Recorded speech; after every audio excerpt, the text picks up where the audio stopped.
The massive Dalveric invasion fleet moved steadily through Earth's solar system. 5,000 warships, one-third of the Empire's total military power, approached with confidence. General Vrak, commanding from the flagship, felt certain of victory. "We've passed the point where the first fleet was destroyed," he announced to his officers, "and nothing has happened.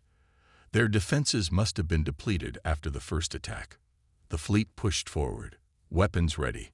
When they reached Earth's moon, General Vrak smiled widely.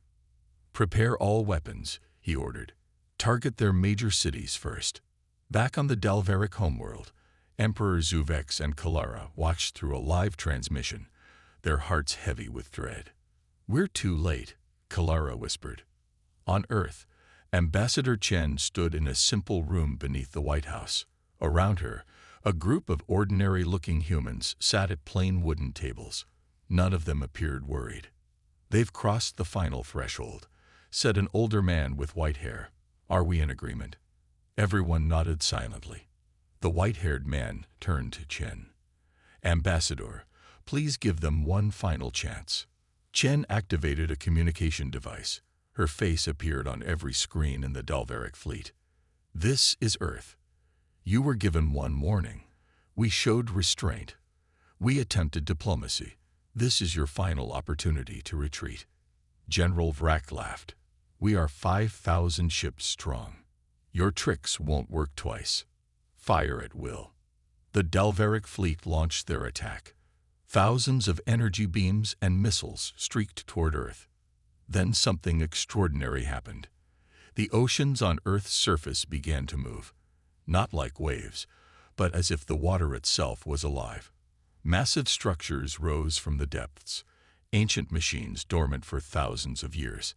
The moon's surface cracked open, revealing weapon platforms and defense systems hidden beneath its crust. Ambassador Chen's voice came through again. "We gave you one warning. We showed restraint. Now witness the full awakening." What followed defied understanding. The fabric of space itself seemed to bend around the Dalveric ships. Some vessels simply vanished without a trace. Others transformed, their metal and energy reconfiguring into strange new shapes. Some froze in place, trapped in bubbles where time moved differently. Only General Vrak's flagship remained untouched, forced to witness the complete dissolution of his fleet. On the flagship's bridge, the general fell to his knees. What are they?" The Emperor watched the destruction from his palace, his face ashen. "We've awakened something ancient and powerful," he said quietly. "Something that once ruled the stars." Kalara nodded sadly. "The precursors aren't just returning. They're remembering who they really are." As the last Dalveric ship disappeared or transformed, Earth grew quiet again. The ocean structures sank back beneath the waves. The moon's surface sealed itself, and a single human shuttle departed from Earth, heading directly for General Vrak's flagship. General Vrak stood frozen on his flagship's bridge. Through the view screens, he could see the small human shuttle approaching. His officers awaited orders, but he had none to give. 5,000 ships, gone. The greatest military force ever assembled, vanished in minutes. When the shuttle docked, no one tried to stop it. What would be the point? The doors to the bridge slid open. Ambassador Chen walked in calmly, accompanied by the white-haired man from Earth and, surprisingly, Kalara. "Kalara." General Vrak was confused. "How did you get here?" "The humans brought me," she said simply. "They can move across space in ways we don't understand." Ambassador Chen stepped forward. "General Vrak, your fleet has been neutralized, but not destroyed." "What do you mean?" Vrak asked. "I saw them vanish." The white-haired man smiled. "Transformed and relocated. Your ships and crews are intact, just scattered across uninhabited systems. They will have supplies and emergency beacons. Your people will survive." "Why?" Vrak demanded. "Why show mercy when you could destroy us completely?" "Because that's not who we choose to be," Chen answered. "Humanity never wanted war. We simply wish to be left alone to develop at our own pace." The white-haired man nodded. For thousands of years, we forgot who we were. We lived simple lives, experiencing the joy of growth and discovery again. But your empire forced us to remember, to reawaken technologies we had deliberately set aside. What happens now? Vrak asked, defeated. Now we create a new path forward, Chen said. The Delvaric Empire will not be destroyed, but it will be transformed. She handed Vrak a data crystal, similar to the one given to the Emperor before. These are our terms: immediate freedom for all subjugated species, dissolution of military forces, and creation of a new galactic cooperative with Earth as a founding member. But not ruler. The Emperor will never agree, Vrak said weakly. He already has, Kalara told him, showing a message from Emperor Zuvex. He understands what we're facing now. 1 month later, Kalara stood in a beautiful garden on Earth, watching the sunset. As the new liaison between the former empire and humanity, she was learning so much about these remarkable beings. Ambassador Chen joined her. Beautiful, isn't it? This is why we chose Earth. Its beauty reminded us to appreciate simple things again. I still don't understand, Kalara said. Why did you show such restraint? You could have destroyed us all. Chen smiled gently. Because we remember what it's like to be afraid of powers greater than ourselves. We remember looking up at the stars in fear. The difference is, we chose to become something better than our own conquerors once were. She looked up as the first stars appeared. That's humanity's real gift to the galaxy. Not our technology, but our capacity for growth and change. We gave your empire one warning because anyone capable of learning deserves one chance. She turned to Kalara with kind eyes. And look, you learned. 2 months later, 20 Delvaric operatives approached Earth in small, undetectable ships. They had been physically altered to look human. 2 arms instead of 4, 5 fingers instead of 6, and pink or brown skin instead of their natural gray or blue. Commander Drelk led the mission.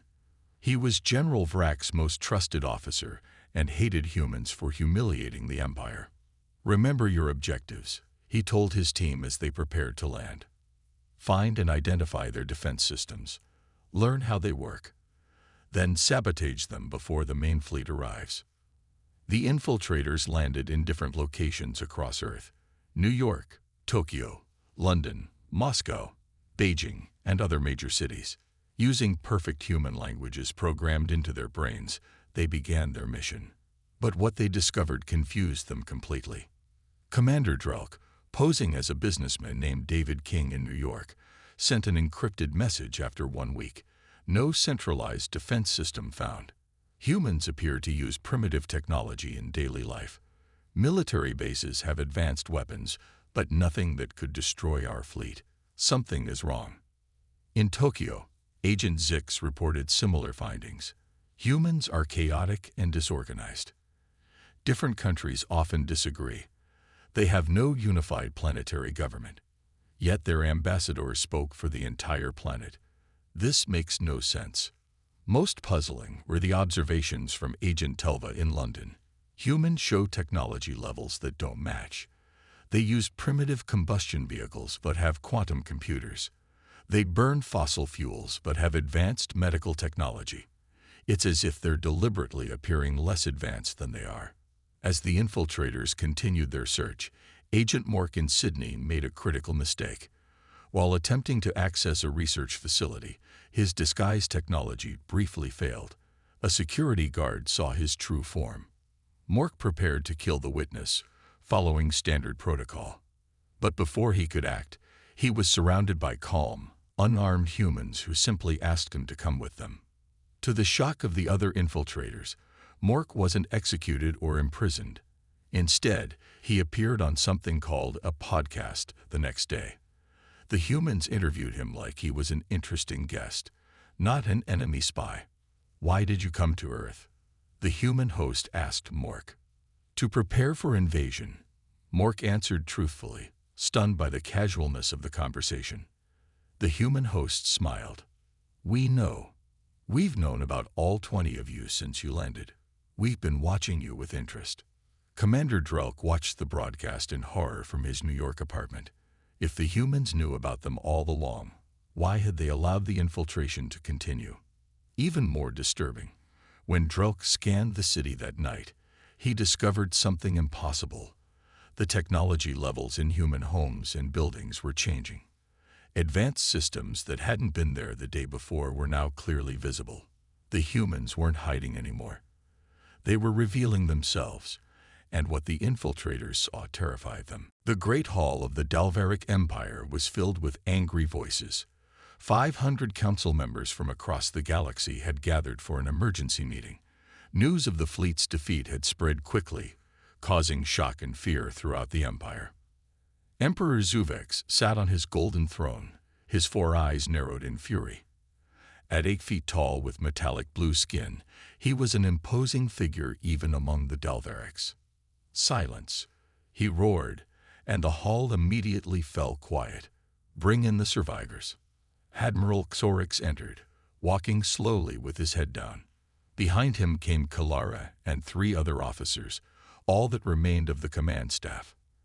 Admiral Xorix, Emperor Zuvex's voice was cold. Explain how you lost 35 warships to a primitive planet. Xorix knelt before the throne. Your Majesty, the humans, they have weapons beyond our understanding. They destroy our ships without firing a single visible shot. Angry murmurs filled the hall again. Impossible, shouted General Vrak, the Emperor's top military advisor. No pre-FTL species could defeat our fleet. Yet they did, Kalara said quietly, but her voice carried across the hall. All eyes turned to her. You dare speak without permission, General Vrak growled. Emperor Zuvex raised his hand. Let her speak. I want to hear all perspectives on this humiliation. Kalara stepped forward.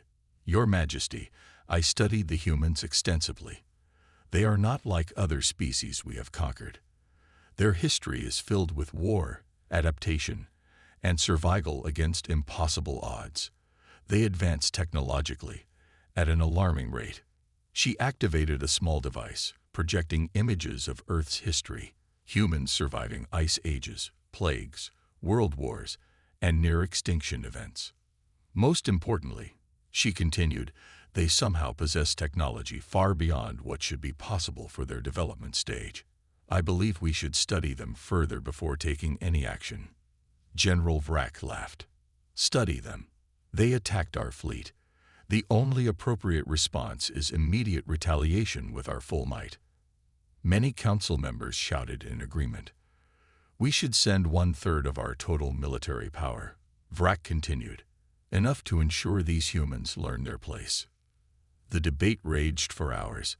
Some supported Kalara's caution, but most demanded revenge for the humiliation of retreat. Finally, Emperor Zuvex stood, silencing everyone. The Empire has stood for 12,000 years because we show strength, not weakness, he declared. General Vrak's plan is approved. We will assemble our largest invasion force ever and crush these humans completely. Cheers erupted throughout the hall. Only Kalara remained silent, her face troubled. As the council disbanded, she slipped away to her private quarters. There she began unauthorized research into Earth's deeper history, searching for anything that might explain their impossible abilities. What she would discover would change everything she thought she knew about the galaxy's past and the Empire's future. 3 weeks had passed since the Emperor's decision. Across Dalvaric space, warships gathered for the largest invasion in Empire history. General Vrak supervised everything personally, determined to crush the humans completely. Then something unexpected happened. Your Majesty, a guard burst into the throne room where Emperor Zuvex was meeting with his advisors. A ship has appeared at the edge of our space. It's from Earth. The room exploded with questions and exclamations. Kalara, who had been summoned to provide research updates, felt her heart race. Show me, ordered the Emperor. A screen appeared, showing a small, sleek vessel unlike any Dalvaric design. It was waiting just outside the Empire's defensive perimeter. "They're broadcasting a message," the communications officer said. A human face appeared on screen. It was a woman with dark hair streaked with gray, warm brown eyes, and light brown skin. She wore a simple blue uniform with a small pin showing Earth. "Greetings, Emperor Zuvex. I am Ambassador Sarah Chen from Earth. I request permission to meet with you to discuss peaceful relations between our worlds." The Emperor's 4 eyes blinked in surprise. The audacity! They destroy our ships, then send one person to talk. General Vrak stepped forward. "This is perfect, Your Majesty. We can capture this human and learn Earth's secrets, then crush them." But Kalara spoke up. "Your Majesty, consider that they know we're preparing for war. Yet they sent one small ship. They're either foolish or extremely confident." The Emperor thought for a moment. "Bring this Ambassador Chen to the palace. I wish to see a human up close before we destroy their world." Ambassador Chen walked calmly through the massive imperial palace, seemingly unimpressed by its grandeur. Guards twice her size surrounded her, but she showed no fear. In the throne room, Emperor Zuvex waited with his top advisors, including Kalara and General Vrak. "Ambassador Chen," the Emperor's voice boomed, "you have courage coming here after what your people did to our fleet." Chen smiled slightly. "What we did? Your ships entered our space uninvited, ignored our warning, and continued with hostile intent.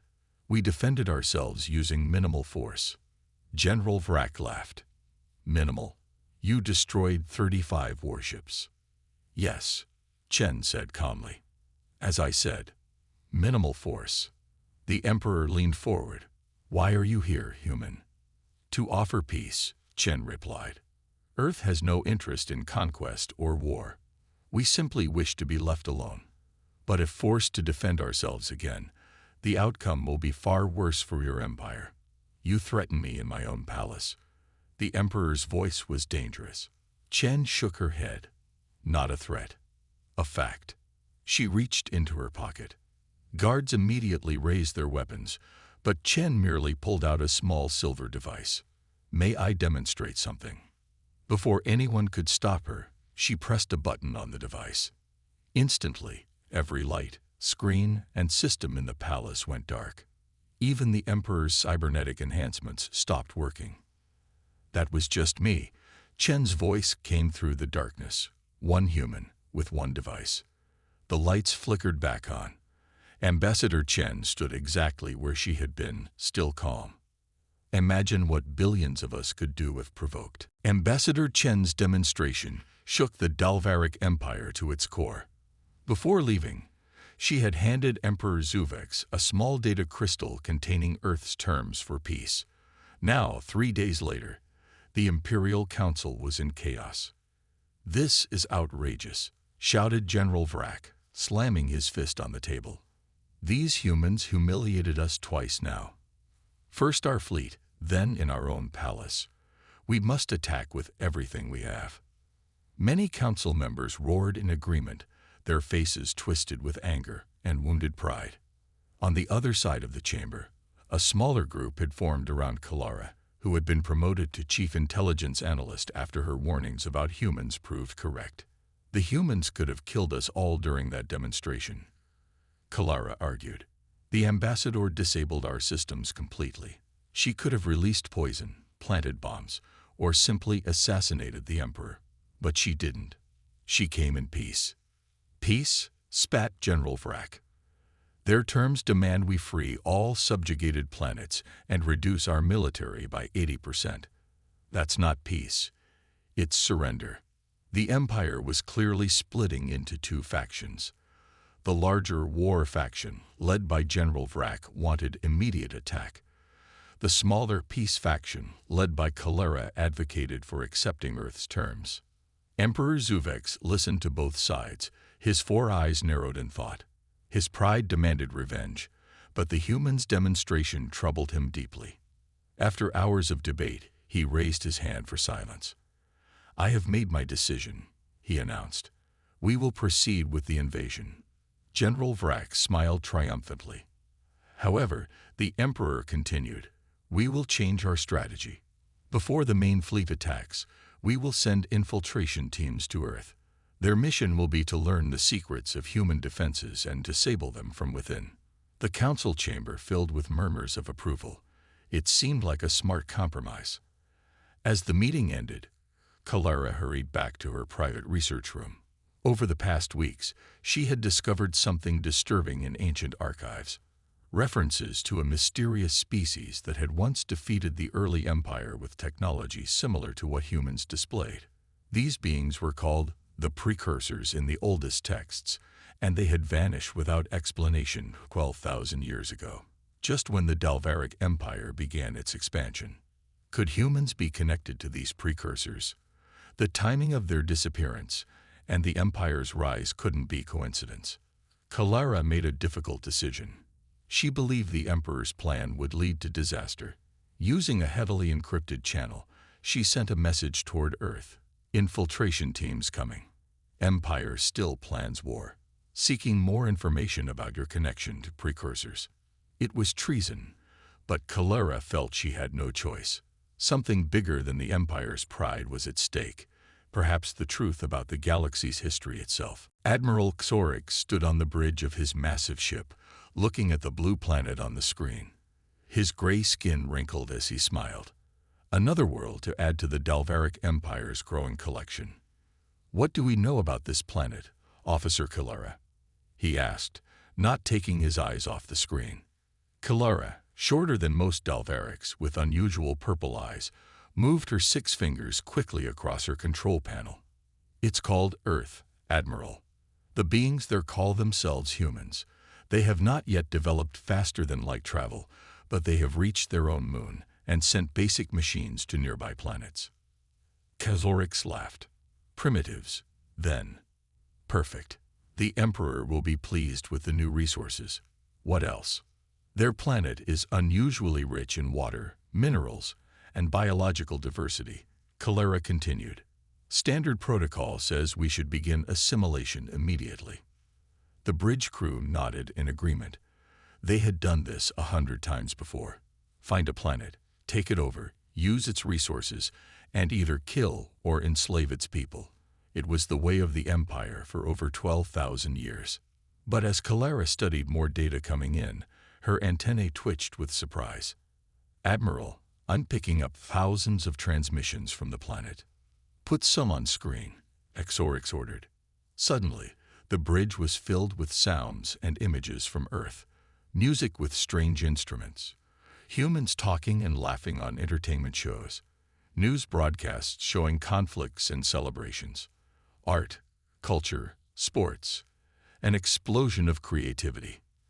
"They are interesting," Kalara said quietly. No one else seemed to notice her growing fascination. "Scan their weapons capabilities," Xorix commanded, already bored with the human broadcasts. New data appeared on screen. Earth had thousands of nuclear weapons, advanced fighter jets, missile systems, submarines.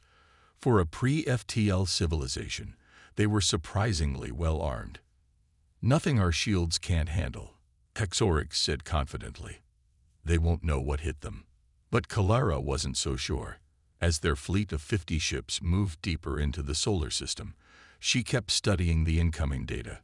Humans fought wars constantly. They adapted quickly.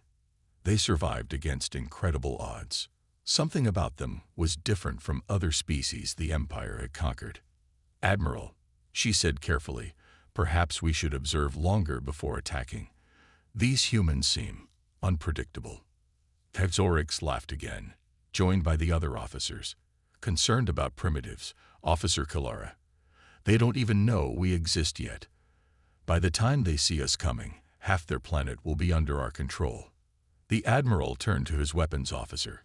"Prepare for standard conquest protocol. We'll begin by taking out their major military installations, then their governments. They'll surrender within days." As the fleet moved past the planet the humans called Mars, Kalara felt something unusual, a sense of worry.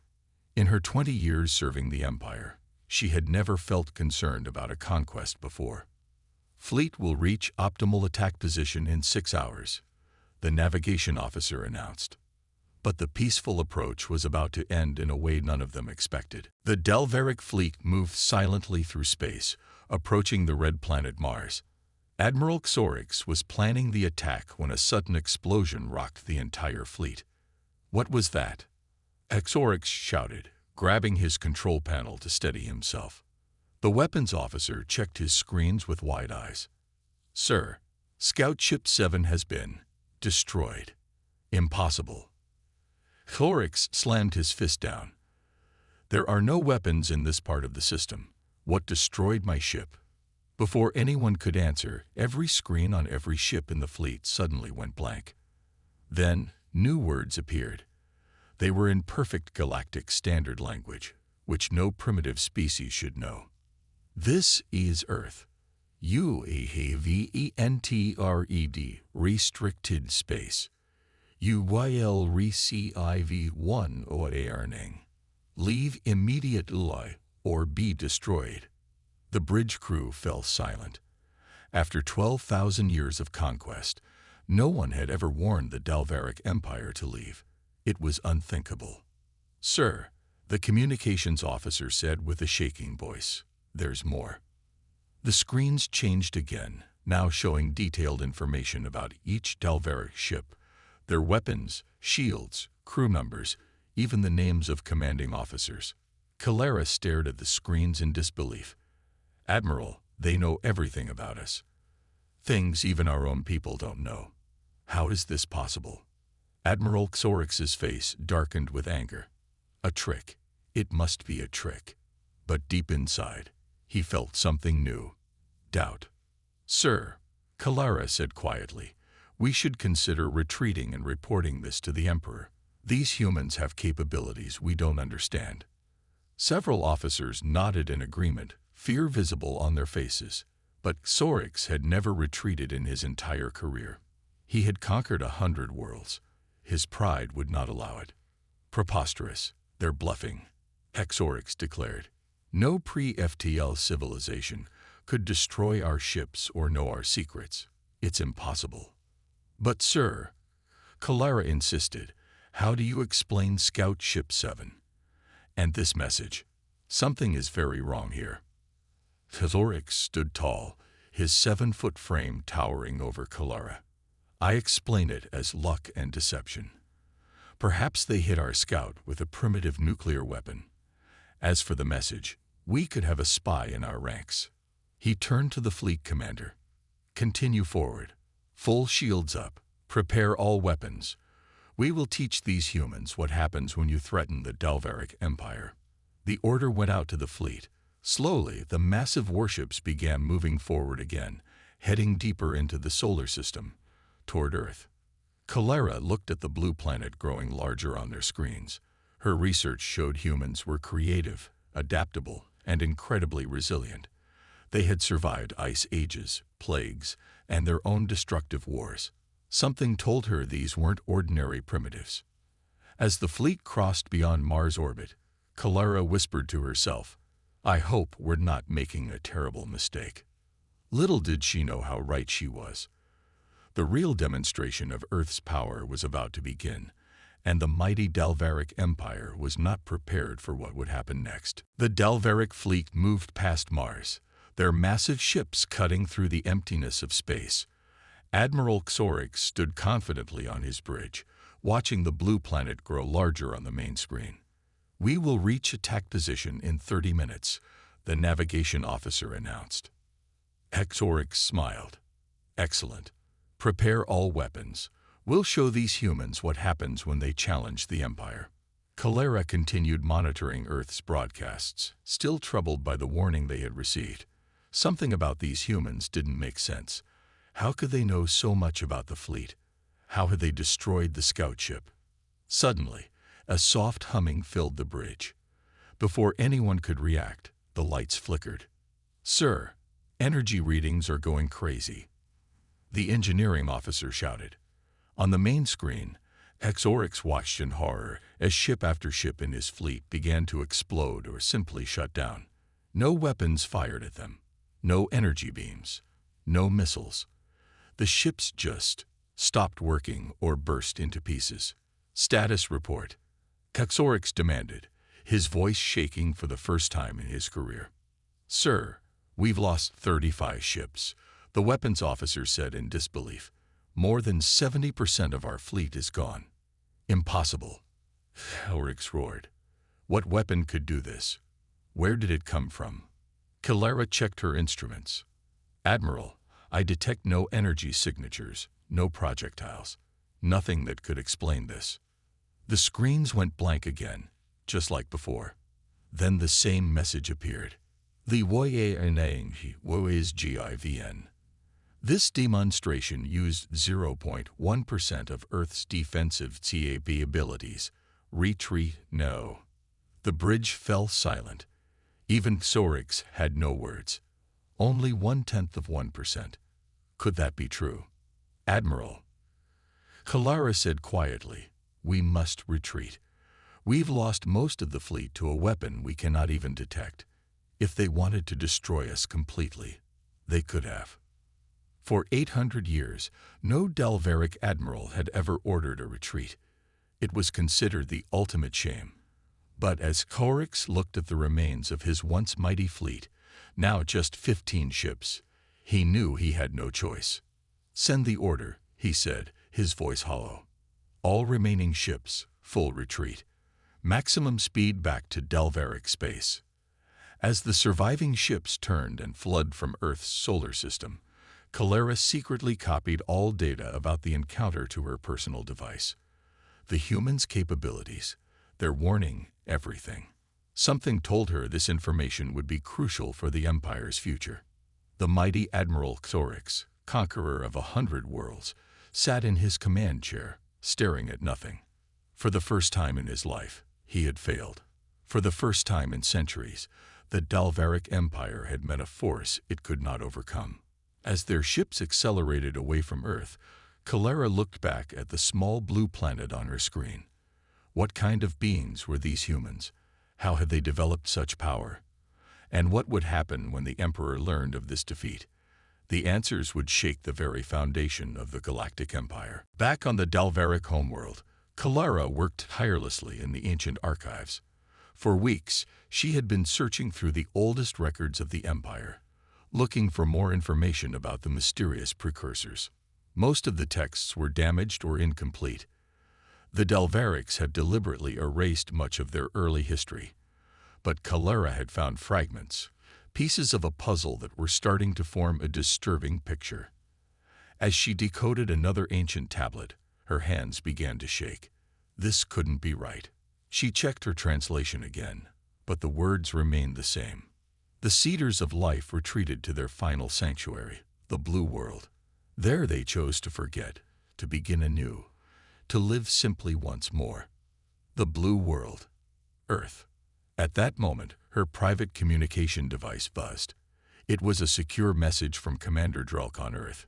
Infiltration compromised. Humans knew about us all along. They have technology appearing and disappearing at will. Request immediate extraction. Clara connected the final pieces. The timing of the precursor's disappearance. The beginning of the Dalveric Empire. Earth's impossible technology. It all made sense now. She rushed to the Emperor's chambers, bypassing all security protocols using her new clearance. She had to tell him before it was too late. Your Majesty. She burst in, forgetting all proper procedure. You must stop the invasion fleet.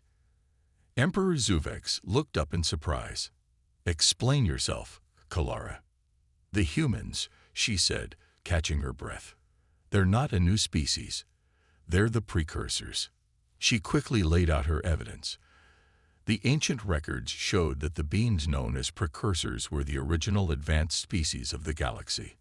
They had seeded life on thousands of worlds, including the Dalveric homeworld. They had built technologies that seemed like magic, including the ability to manipulate space and time itself. But why would such advanced beings live so primitively now? The Emperor asked, intrigued despite his skepticism. The records say they chose to retreat from their role as galactic caretakers, Kalara explained. They went to Earth as their final sanctuary and deliberately regressed. Technologically and biologically, they wanted to live simple lives, to experience being normal again after millions of years of advancement. What about their defenses? The weapons that destroyed our ships? Automated systems, Kalara said. Left behind by their ancestors, buried beneath oceans and mountains, most modern humans might not even know they exist or how to control them. They're just beginning to rediscover their heritage. The Emperor's 4 eyes widened as he realized the implications. If they are truly precursors, and they fully remember who they are, then attacking Earth would be the last mistake the Empire ever makes, Kalara finished. Emperor Zuvek stood up quickly. We must contact the invasion fleet immediately. Order them to halt their advance. But it was already too late. The massive armada had just entered Earth's solar system.